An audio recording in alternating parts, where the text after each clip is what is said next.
దేవుని యొక్క వాక్యంలో ఒక హీబ్రూ పదం ఇర్ ఆ ఈ యొక్క పదానికి అర్థం ఏంటా అని చూస్తున్నప్పుడు దీని యొక్క అర్థం భయము. భయము అనే పదాన్ని మనం చాలాసార్లు గమనిస్తూ ఉన్నప్పుడు రెండు రకాలుగా చూస్తాం. మొదటిది, ఎవరైనా చెడ్డవాళ్ళని చూసినప్పుడు మనం భయపడుతూ ఉంటాం. రెండవది, ఎవరైనా గౌరవమైన వ్యక్తి, ఎవరైనా గొప్ప వ్యక్తి ఉన్నప్పుడు భయపడుతూ ఉంటాం. ఈ యొక్క పదానికి అర్థం, ఈ యొక్క పదం యారే అనే ఒక హెబ్రూ పదం నుంచి వచ్చింది. దాని యొక్క అర్థం ఏంటంటే గౌరవంతో కూడినటువంటి భయం. వారు గొప్పవారు అనే భయం, వారి దగ్గరికి వెళ్ళడానికి ఆలోచన చేస్తూ ఉంటాం.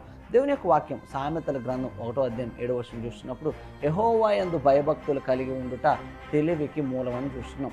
ఈరోజు నీవు నేను కూడా ఎలాంటి భయాన్ని దేవుని యెడల కలిగి ఉండాలి అంటే ఆయన యొక్క గొప్పతనాన్ని, ఆయన యొక్క గౌరవాన్ని మనం గుర్తించి దేవుడు గొప్పవాడు కనుక ఆయన యెడల నేను భయభక్తులు కలిగి ఉంటాననే ఆలోచన మనం కలిగి ఉంటే అది మనకు జ్ఞానాన్ని ఇస్తుంది.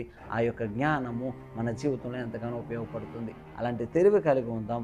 దేవుని సన్నిధిలో ముందుకు సాగుదాం.